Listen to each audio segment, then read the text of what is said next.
안녕하십니까. 천국순례자입니다. 십수년 전만 해도 천년왕국은 여호와 증인들 외침의 단골 메뉴 전유물이었습니다. 그래서 목회자나 누군가 그런 외침을 전하면 이단시하고 여호와 증인과 같은 부류로 인식하곤 했지요. 그런데 어떻습니까? 작금의 시대에는 적지 않은 교회와 목회자와 성도들이 지상에서의 천년왕국을 거의 기정사실화하면서 외치는 것을 종종 목격하게 됩니다. 긍정적인 측면에서 보면 마지막 때인지라 계시가 많은 이들에게 열려지고 있다고 보아야 할 것입니다. 휴거의 외침도 마찬가지지요. 휴거는 이미 오래전부터 전해진 외침입니다. 그런데 양치기 소년처럼 몇몇 휴거의 때와 시기를 계속해서 예측하고 피난처를 만들어 토피아에 생활하는 시한부 종말론에 입각한 주장과 그런 집단으로 인하여 대부분 교회에서는 환영받지 못한 외침이었습니다. 그런데 작금의 시대에는 정통교단에 속한 목회자들 중에서도 적지 않은 이들이 공중휴거를 전하는 것을 보게 됩니다. 그런데 안타까운 것은 아직도 공중휴거와 재림 그리고 이 두 사건들을 묘사한 성경 내용 등이 명확하지 않고 중복되거나 곳곳에 흩어져 있어서 전하는 이들이나 듣는 이들이나 휴거와 재림 사이에서 혼란을 겪고 있습니다. 그러다 보니 주장하는 이에 따라 환란 전 휴거, 환란 중 휴거, 환란 후 휴거 등이 난무한 실정이며 오히려 순수하게 휴거를 사모하는 이들조차도 이질적인 휴거의 주장으로 중심을 못 잡고 있습니다. 그 결과 종말을 사는 신자들은 오늘 오프라인으로 여기도 살짝 저기도 살짝 잠깐씩 발을 담가 놓으면서 본인의 생각과 처지와 상황과 경험에 맞는 외침들을 취사 선택하며 살아가고 있습니다. 이런 때 오늘은 몇 달 전 유튜브 구독자에게서 보내준 휴거라는 책을 리뷰하면서 그 내용을 잠시 살펴보고자 합니다. 아울러 영상 후반부에는 제가 느끼는 책의 유익한 점 및 아쉬운 점도 잠깐 언급하도록 하겠습니다. 이 휴거라는 책의 원작은 어니스트 앵글리 목사입니다. 오순절 교회의 복음 전도자이자 기독교 작가였던 그는 부흥회와 TV, 출판 사역을 통하여 전 세계에 복음을 전하였습니다. 비록 말년에는 구설수에 오르기도 했지만 2021년 99세로 사망하기까지 그는 많은 이들에게 영향력을 끼쳤습니다. 그가 쓴 이 휴거의 책은 무려 171개국에서 번역되어 출판되었고 지금도 계속해서 판을 거듭하고 있는데요. 이 원작을 국내의 박찬민 목사님이 만화로 극화한 내용입니다. 이 휴거책은 전천년 왕국론에 근거하여 환란 전 휴거와 7년 환란기를 배경으로 극화한 내용입니다. 놀라운 것은 이 책의 초판일이 1992년 11월 20일인데 아시다시피 1992년 10월 28일 다미 선교의 휴거 주장으로 대한민국 교회 전체가 휘청거리던 때였습니다. 그러다 보니 한 달 간격을 두고 출판된 이 책은 사람들의 많은 관심으로 몇 차례 절판까지 가게 되었고 현재는 출판이 중지된 것으로 알고 있습니다. 이 책의 구성은 상권과 하권으로 되어 있으며 상권에는 인류 최대의 증발 사건인 휴거의 내용이 기록되어 있고 하권은 지상에 남겨진 자들이 7년 환란을 겪으면서 발생하는 내용들이 기록되어 있습니다. 주요 목차에는 마지막 주일 예배를 비롯하여 지상 최대의 휴거 사건으로 통곡하는 사람들의 모습과 후에 짐승의 정부의 등장으로 666 마크가 발행되고 이를 거부하는 순교자들이 도처에서 발생하는 것 등이 기록되어 있습니다. 비록 만화책이기는 하지만 원작의 내용을 극화한 것이기에 주 예수님 다시 오시기를 소망하며 공중에서 주님을 영접하기를 갈망하는 이들에게는 충분히 유익한 책이라 할 것입니다. 전반적인 휴거 사건의 시나리오가 잘 나타나 있기 때문이죠. 즉시 이 책의 내용과 거의 맥을 같이 하는 주장을 계속해 왔는데요.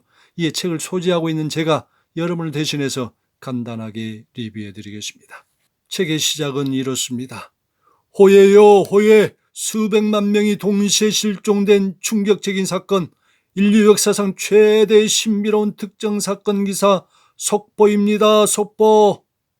비행기 기장이 사라지면서 비행기가 추락합니다. 택시를 타고 가는데 기사가 사라져버려 택시는 낭떠러지로 추락합니다. 종합병원 산부인과 병동의 신생아실에서는 아기들이 모두 사라져 간호사가 당황하지요. 어떤 집에서는 남편이, 다른 집에서는 아내가 사라집니다. 공영방송에서는 긴급뉴스를 전하지요. 그리고 남은 자들은 행방불명이 된 가족이나 친척을 미치광이처럼 찾아다니며 울부짖습니다. 이 사건이 있기 전 바로 전날은 주일이었습니다. 처음에 등장하는 모 권사님이 출석하는 교회는 휴거를 담대하게 전하는 곳이었습니다. 성도들이여, 우리는 깨어 있어야 합니다. 주께서 호령과 천사장의 소리와 하나님의 나팔 소리로 임하실 때 죽은 순교자들의 부활과 함께 우리는 휴거되어야 합니다. 그러지 않으면 장차 적그리스도에게 우리의 영원히 팔리고 이마와 손목에 666이라는 짐승의 표를 받아 영원한 지옥의 자식이 되어버릴 것입니다. 그런데 이 권사님에게는 변호사인 아들이 하나 있었는데 그의 아내는 무신론자였고 둘 사이에는 어린아이를 두고 있었습니다. 권사님은 아들과 며느리에게 휴거의 신앙을 여러 차례 권면하였죠. 그러나 무신론자인 며느리와 세상의 정욕으로 교회 생활을 쉬고 있는 아들은 이 권면을 단 한 번도 진지하게 받아들이지 못하였습니다. 어느 날 주일 저녁이었습니다. 이 시어머니인 권사님과 혈기를 부리며 말다툼을 하였던 며느리는 그날 밤에 고열로 고통스러워합니다. 새벽까지 시간이 지나도 차도가 없자 아내의 요청으로 아들은 어머니를 모시러 방으로 올라갔습니다. 그러나 그 새벽에 어머니는 이미 휴거되어 없었고 그 부부의 아기까지 사라진 뒤였습니다. 그리고 밖에서는 한마디 외침이 들렸습니다. 속보요, 속보! 오늘 새벽 수십만의 사람들이 일제히 실종된 엄청난 사건 특종기사입니다. 휴거된 권사님의 아들은 아내에게 이 소식을 전하게 되고 그 소식을 듣던 아내는 충격에 휩싸여 다시 쓰러지고 맙니다. 휴거로 인한 실종자 수는 기하급수적으로 늘어났고 우리나라에서는 최소한 100만 명 이상, 전 세계적으로 수천만 명 이상이 실종되었다는 보도가 들어옵니다. 어떤 이는 새벽 기도를 다녀오는 순간 사라지고 쓰레기를 치우던 청소부도 사라지며 우유 배달하는 분도 사라집니다. 어떤 가정에서는 화장실에 간 남편이 사라지고 찌개를 데우던 아내가 사라집니다. 그런가 하면 모처에 휴거되지 못한 교회의 성도들은 사회개혁과 정치 참여로 유명한 미국 최대 명문 신학대학에서 박사학위를 취득한 자신의 교회의 엘리트 목사를 찾아갑니다. 왜냐하면 그 목사도 휴거되지 못하고 남겨졌기 때문이지요. 그들의 외침은 하늘을 찌릅니다. 이 사기꾼 목사야, 책임지시오. 당신은 휴거니 제리미니와 같은 것을 강조하는 자들을 이단과 사이비로 몰아붙여 결국 그것을 듣는 우리가 하늘 소망을 품지 못하고 이 땅에 남겨지도록 했소. 헛된 세상의 명성이나 재물을 탐하고 우리들을 기복적이고 헛다는 신앙으로 인도한 당신은 사기꾼이야.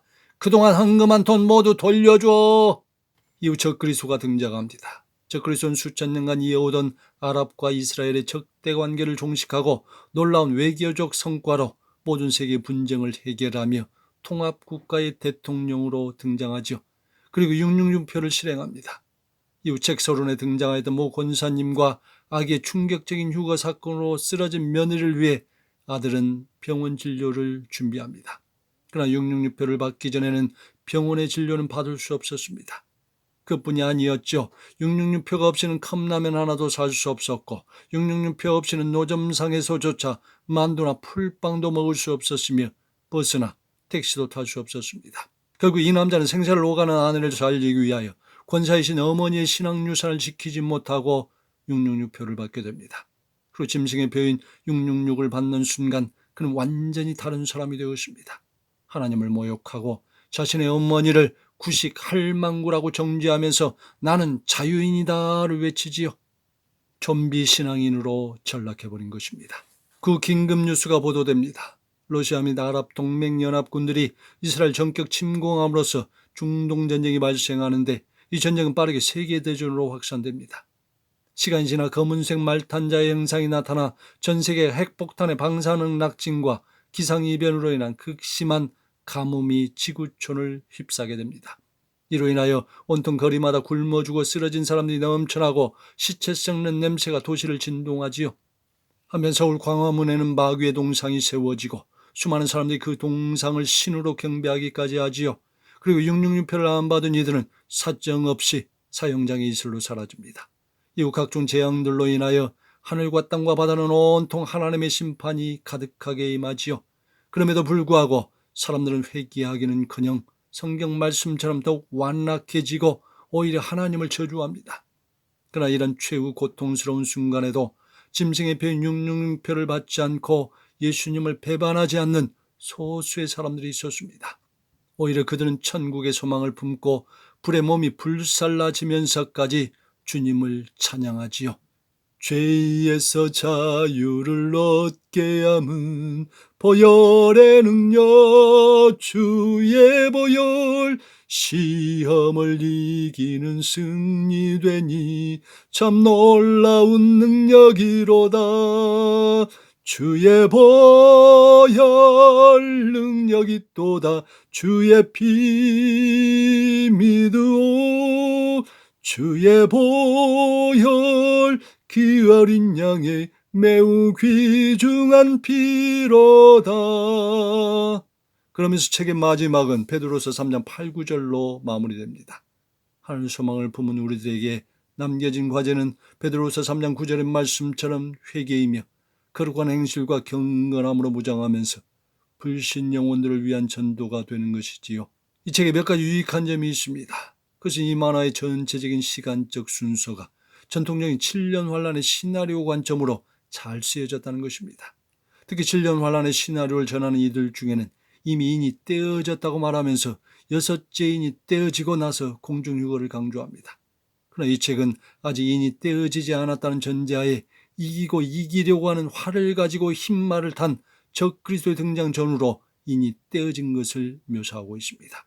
그 붉은 말인 전쟁의 사건 그리고 검은 말의 사건 순서로 인이 떼어지면서 사건들이 점점점 깊고 다양하게 펼쳐지고 있습니다. 개인적으로 1990년대 초에 7년 환란의 관점에서 인사건을 바르게 이해했다는 것이 요즘처럼 특정 사건들에 대한 주관적인 견해를 가지고 몇 번째 인이 떨어졌다고 말하는 이들이 난무한 시대에 특히 주목되어집니다. 아무래도 이 책의 원작가가 미국인이고 미국 복음주의 신앙체계를 가지고 있는 이들은 대부분 적그리스도의 등장과 함께 본격적인 인지양이 시작된다고 보기 때문에 이러한 전개는 극히 자연스러운 것입니다. 또한 국내 환란전 유거를 주장하면서 몇 개 인들이 이미 떼어졌다고 말하는 이들은 계시록의 나팔재앙을 전 3년 반, 대접재앙을 후 3년 반으로 묘사하는 경우가 많습니다. 그런데 이 책에서는 나팔과 대접재앙들을 모두 후 3년 반의 내용으로 기록하지요. 이는 제가 전에 요한계시록의 강의에서 7번째 인재앙에 나팔재앙들이 포함되고 7번째 나팔재앙에 대접재앙들이 포함된다는 것과 같은 견해입니다. 다시 말해 마지막 7번째 인재앙 안에 나팔과 대접재앙들이 들어가 있기에 7년 환란 후반부에는 각가지 재앙들이 넘쳐나는 것이죠. 이는 대단히 중요한데 계시록을 바르게 이해하기 위해서는 인을 하나씩 떼는 의미와 유대 묵시문학의 특징에 대한 연구가 반드시 필요합니다. 그런데 저자는 이것을 충분히 바르게 이해하고 묘사하고 있는 것으로 보입니다. 마지막으로 환란전 휴거를 외치는 자들 중에는 계시록 7장 9절부터 17절에 2일 후에 내가 보니 큰 환란에서 나오는 자들, 이 부분에서 큰 환란에서 나오는 자들을 휴거자들의 묘사로 이해하는 자들이 많습니다. 그런데 이 책에서는 책의 후반부에 위의 구절을 언급하면서 마지막 하나님의 심판 뒤에 위의 사건들이 펼쳐질 것으로 묘사하고 있습니다.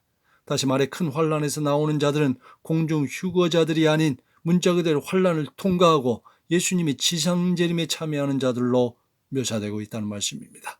저도 이러한 견해를 지지하고 있죠. 이상에서 알 수 있는 것은 본책에서 계시록에 대한 이해는 환란전 휴거의 관점에서 아직 인이 떼어지지 않았다는 것, 7인 안에 나팔과 대접재앙이 포함되어 있다는 것, 계시록 7장이 큰 환란 후 나오는 자들은 공중 휴거가 아닌 지상재림에 동참하는 사람들의 묘사라는 것 등이 상당히 의미 있는 내용들입니다. 이는 국내에서 최근에 다양한 영상들을 통하여 외쳐지고 있는 환란전 휴거나 환란 중 휴거의 외침들에 비하여 개인적으로는 훨씬 더 성경적이고 참조할 만한 내용이라고 생각됩니다. 물론 이 책에는 아쉬운 점도 있습니다. 먼저 책의 서론에서 언급된 마태복음 24장 29절 이하의 내용은 저의 이해와 조금 다릅니다. 저 역시 일반적으로 환란전 휴거를 주장하는 이들과 같이 마태복음 24장 29절 이하의 내용을 공중휴거의 사건으로 알고 이해하였었습니다. 그러나 몇 해 전부터 그 견해를 달리하게 되었죠. 그것은 복음서는 자세히 보면 각각의 수신자에 따라 기술 방식과 내용에 대한 이해가 많이 다릅니다. 특히 마태복음 24장 15절을 중심으로 하여 멸망에 가증한 것이 거룩한 곳에 서고 그때 유대에 있는 자는 산으로 도망하라고 했는데 이 사건은 7년 환란을 기준으로 하면 후 3년 반의 내용입니다. 이 사건들의 묘사 후에 29절에 그날 환란 후에라는 언급을 볼 때 이는 시기적으로 7년 환란 언약의 주 대상이자 실제적인 피난처로 도피한 유대인들과 그에 순교하거나 끝까지 남은 자들의 추수를 위한 재림의 과정으로 보는 것이 더 합당하다고 하겠습니다. 다음으로 이 책에는 휴거 사건의 발생이 월요일 새벽으로 묘사됩니다. 그런데 개인적으로는 주일 새벽에 발생할 확률이 높다고 생각됩니다. 여러분도 경험하시겠지만 지금은 기존 성도들도 교회를 안 나가는 이들도 많고 주일 예배에 대하여 갈급하며 정성으로 예배하는 이들도 많지 않습니다. 특히 코로나 이후로 교회들의 다양한 비진리적인 요소들이 부각되어지면서 예배의 소중함이 사라졌고 주일 예배가 아닌 영상 예배로 대체한 이들이 많은 상황입니다. 예수님의 부활의 날을 기념하면서 구약의 안식일인 토요일이 아닌 일요일을 주님의 날로 여기면서 예배하고 있는 우리 신약의 성도들에게는 주일은 다른 어떤 요일보다도 의미심장한 요일입니다. 그래서 주일 예배를 위해 몸과 마음과 뜻과 정성을 다해 준비하여 드린 평소 교회에 열심히 다니던 이들의 주일 새벽의 휴거 사건은 갖가지 이유로 교회 생활을 쉬고 있는 성도들에게 큰 울림과 깨달음을 줄 것으로 생각됩니다. 다시 오실 주님의 발자국 소리가 도처에 가득한 이때 하늘 소망을 품고 거룩한 행실과 경건함으로 인내하면서 하나님 사랑과 이웃 사랑을 끝까지 온전하게 실천하며 사는 복된 천국 순례자들이 다 되시기를 소망합니다. 할렐루야.